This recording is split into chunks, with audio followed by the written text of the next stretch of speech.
Hello and welcome to Messenger. We are so glad to have you with us today. In this special episode, we're diving into the incredible story of young Samuel. As we explore Samuel's journey, we'll see how God called him from a young age and how he learned to listen to God's voice, even in the midst of uncertainty. Samuel's story is one that highlights the importance of being open and attentive to God's call, trusting that He will guide us through every step of life's challenges.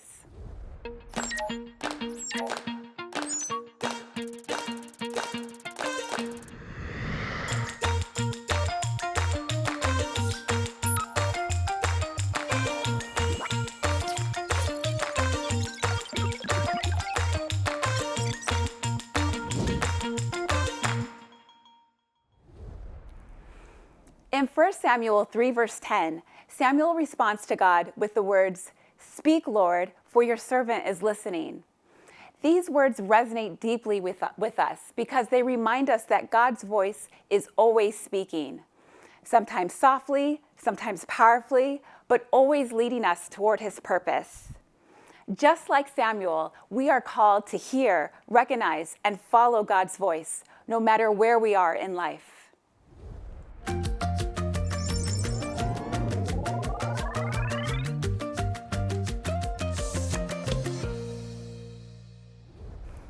Now, we're excited to hear from Tsitsi Grace. She's joining us to share her incredible story of faith, perseverance, and trusting in God's timing. Grace moved to Canada from Zimbabwe in 2019 with a dream to continue her career as a dentist. However, as she soon discovered, the journey wasn't going to be easy. From the challenges of getting licensed in Canada to moments of discouragement, Grace's story reminds us that even when things don't go according to plan, we can still depend on God's perfect timing and His guidance. Grace, thank you for being here. We can't wait to hear your story.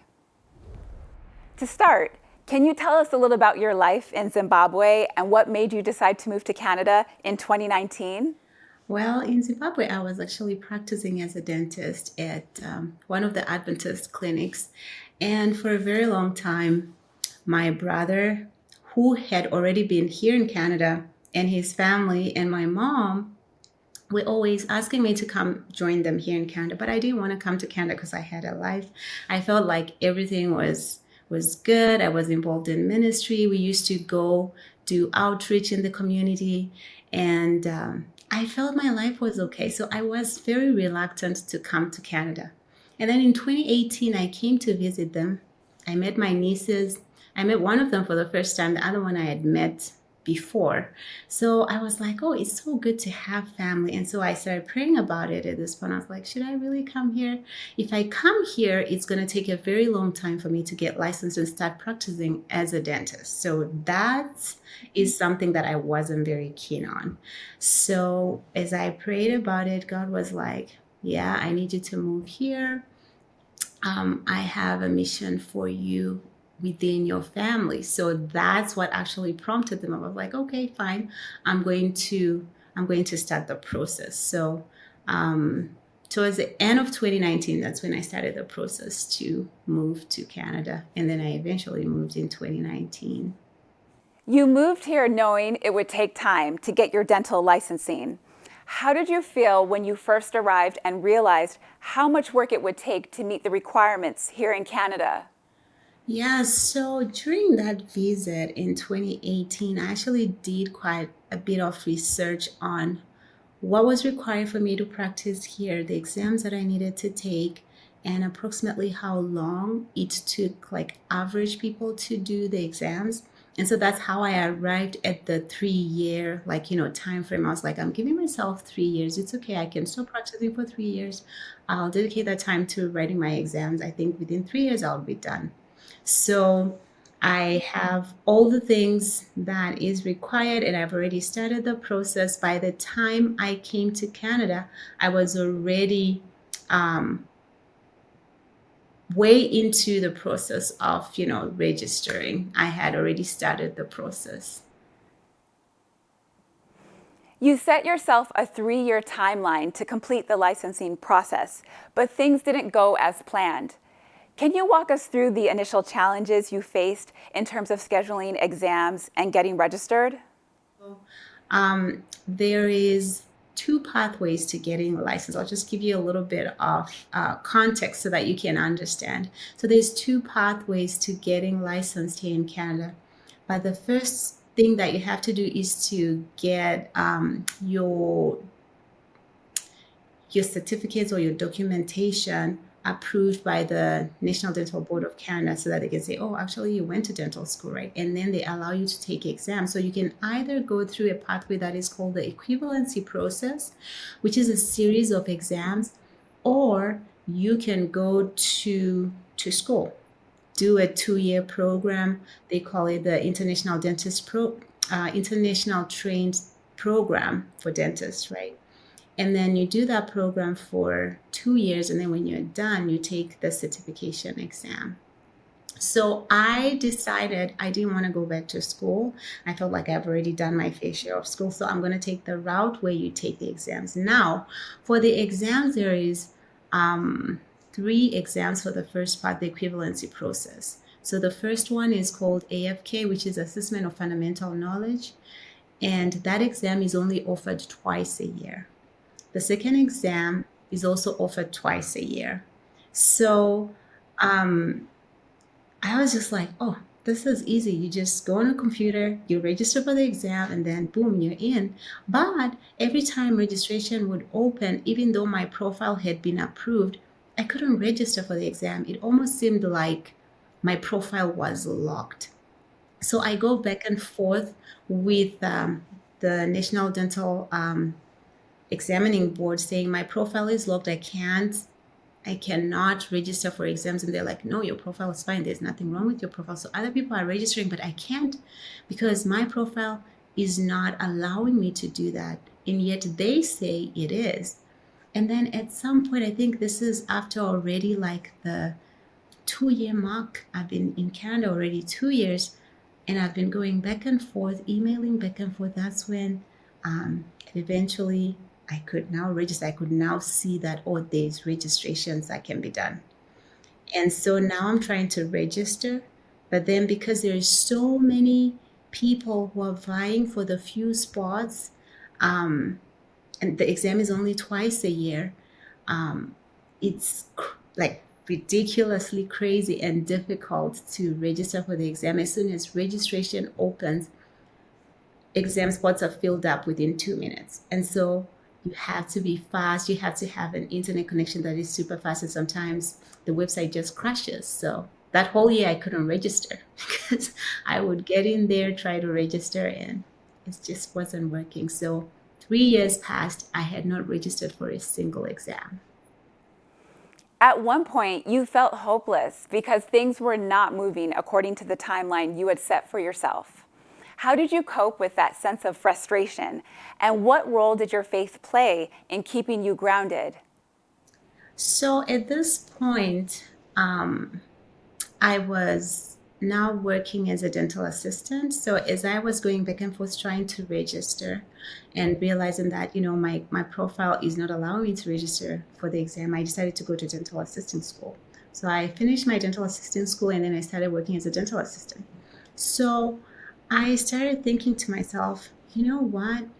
For me to even go to dental school to begin with, it was a direction from God, and God is the one who made it happen. And even the story of how, I had sponsorship I had a scholarship for my dental, my undergrad, my dental school.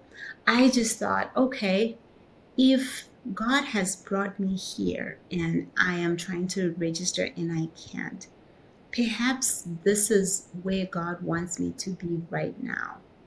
I remember thinking that and saying, if God wanted me to be a dentist and then I practiced in Zimbabwe and I did all the things that I did, and now I'm here and I can't register, and yet, my life is totally, aligned to what he wants me to be. Maybe this is where he now wants me to work for him. And I remember at some point thinking to myself, oh, I can actually reach more people as a dental assistant because I can work in different offices. As a dentist, you just get established in one practice and your interaction is with fewer people. So I was like, okay, that's fine. I remember feeling very um, satisfied at some point. Maybe the word is not really satisfied. The word would be content. I was content to be where God wanted me to be and to be doing what He wanted me to be.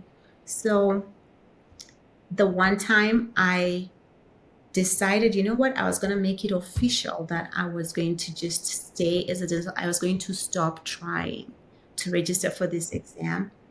And I remember praying about it and telling God, I was like, God, this is it. I'm not gonna try. I'm just leaving this into your hands. You gave me the dream to want to be a missionary dentist. If you want that for me, I'm burying this dream.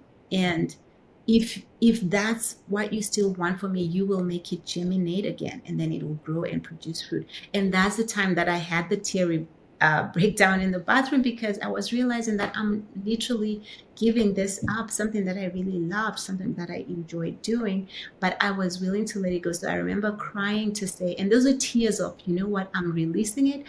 After this, I'm not looking back. I'm just going to go work as a dental assistant, and that's it. And 2 days after that bathroom experience, I was registered for the exam. So I was like, oh, okay, I guess we're still doing this. So I get registered for the exam. I'm so excited. It almost feels like I've already passed this exam. There's so much excitement. My family, my friends, everybody knows that I finally was able to register for the exam. My coworkers, people at church, everyone knew. So I started preparing for this exam. And there is different courses that people take for this particular, like to prepare for the exam. So I'm enrolled in one. I'm just, studying and going to work at the same time. And a lot of people are praying, and I'm so confident. I'm so confident that I am passing this exam. God is the one who opened this door. He's the one who made it happen. So there's no way that He's just gonna say, okay, I give you this, and then the next minute you don't pass. So I was so confident.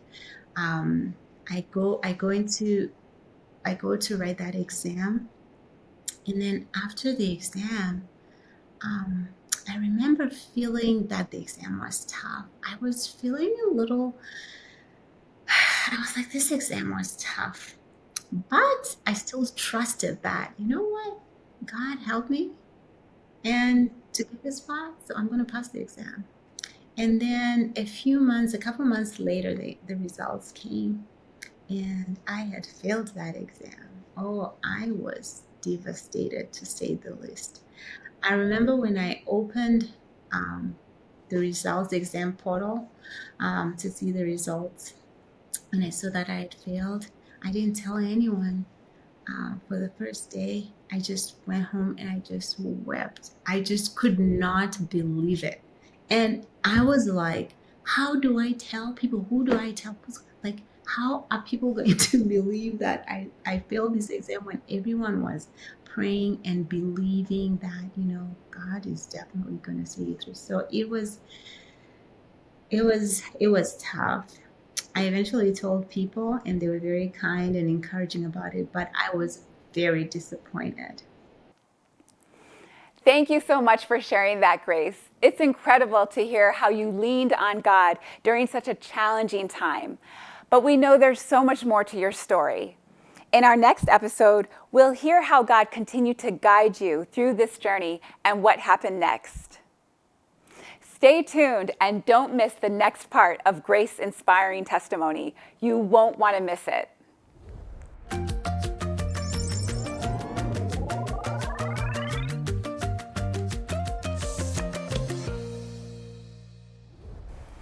We have a truly inspiring story to share with you. Joining us is Eriko and her translator, Nozomi. Eriko's journey of faith and healing through a cancer diagnosis has touched so many lives. Eriko, thank you for being here with us today. Let's start from the beginning. Can you take us back to the moment you first heard your diagnosis?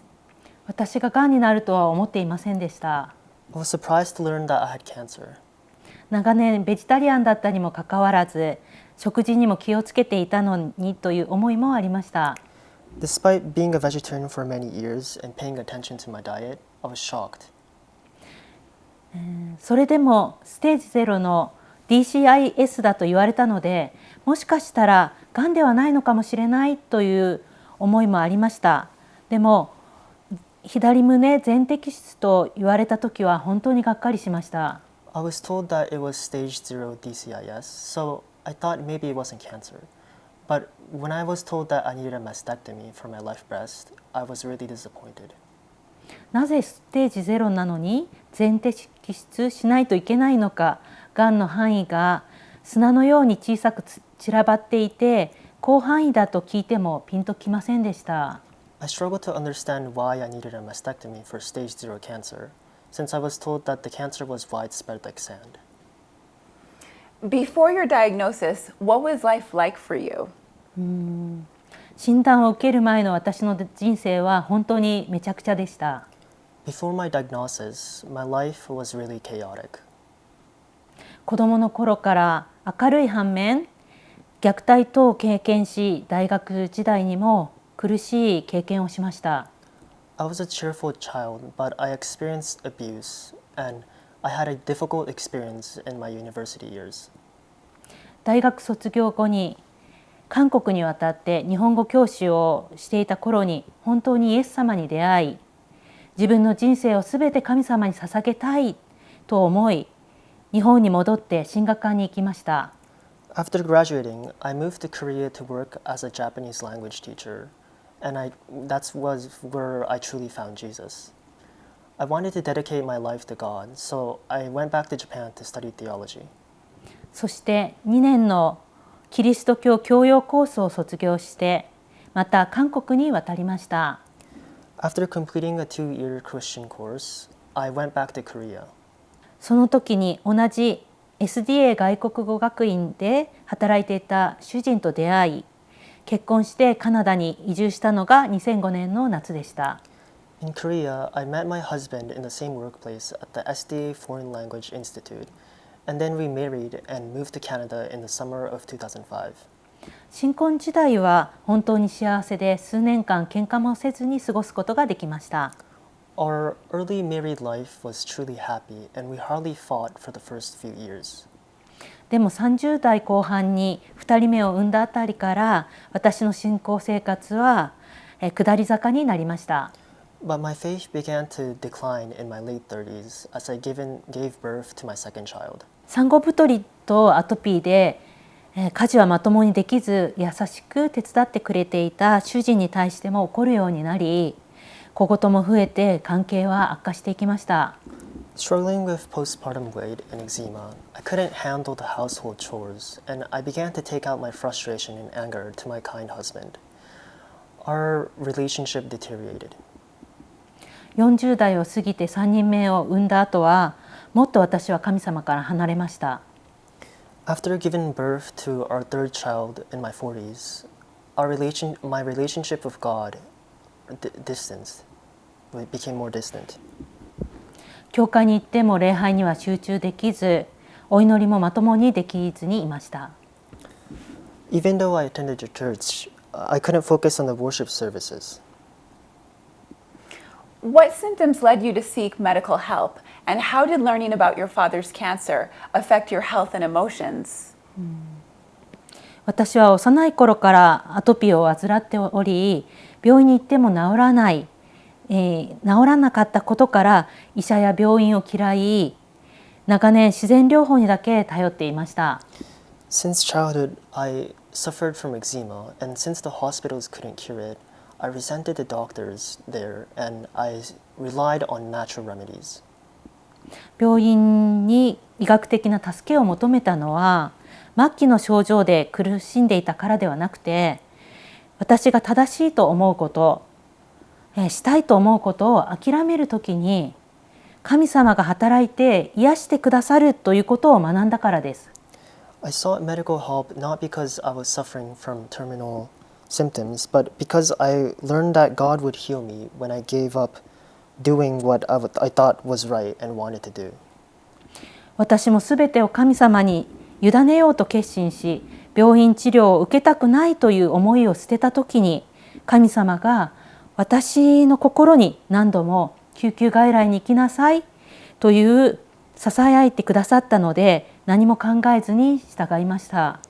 When I decided to surrender everything to God and let go of my desire to avoid hospital treatment, God repeatedly whispered in my heart to go to the emergency department, so I followed without hesitation. 2020年は私の日本にいる家族にとってとても試練の多い年でした。The year 2020 was full of trials for my family in Japan. 年始に父の大腸がんが発覚し、その結果を一緒に聞きに行っていた母がドラマのようにショックのあまり病院で倒れ、血尿と吐き気で緊急入院し、検査した結果、腎臓動脈瘤奇形でした。At the beginning of the year, my father was diagnosed with colon cancer, and upon hearing it, my mother was collapsed and shocked in the hospital, and she was urgently admitted due to hematuria and nausea. After tests, she was found to have renal artery aneurysm. 両親は2人とも検査や治療のために入退院を繰り返し、4月の中旬には父の膵臓がんが見つかり、7月には1週間置いて父と母が大手術を行いました。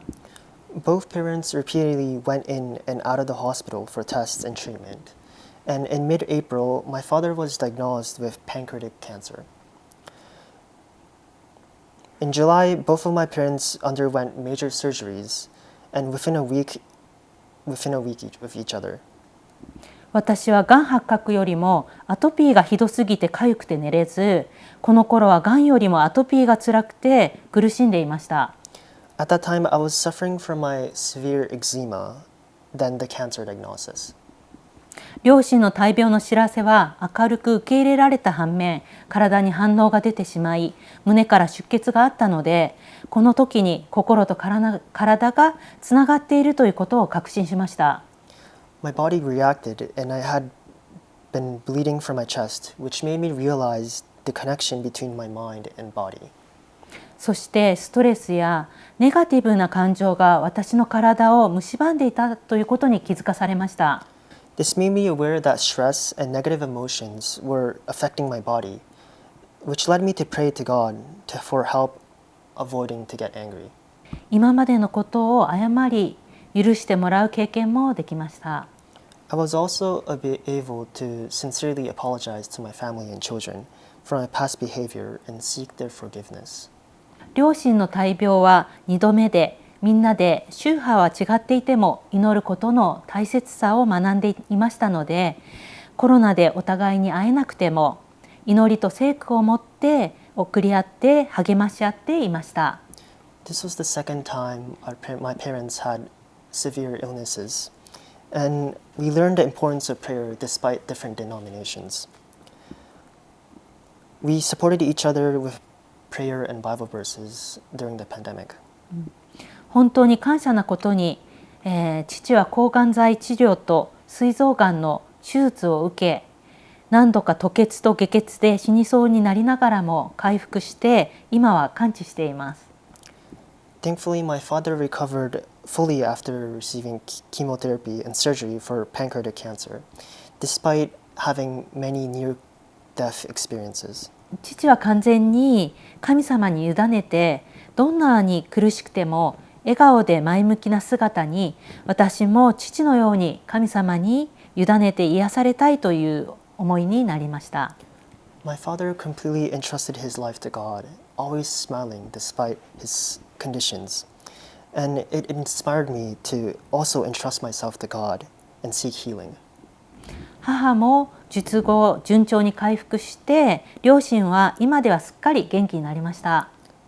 My mother also recovered smoothly after her surgery, and now both my parents are healthy.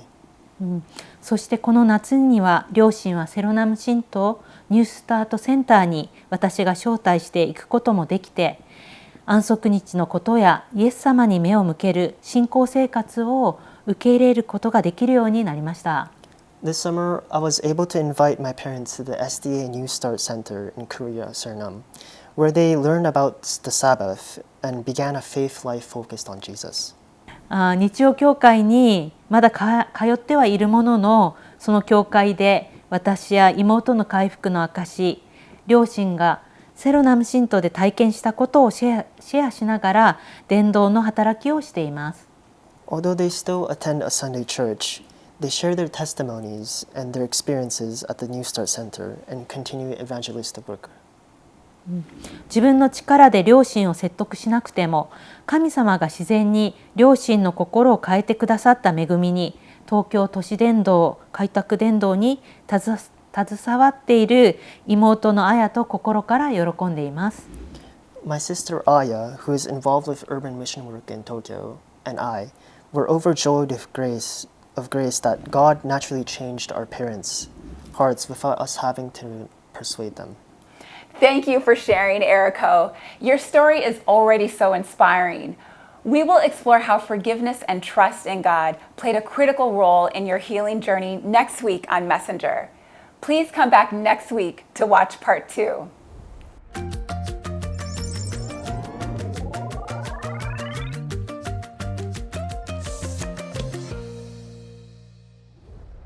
What an inspiring episode today. From the story of young Samuel to the journeys of faith shared by Grace and our other segments, we've learned how vital it is to recognize God's voice in our lives.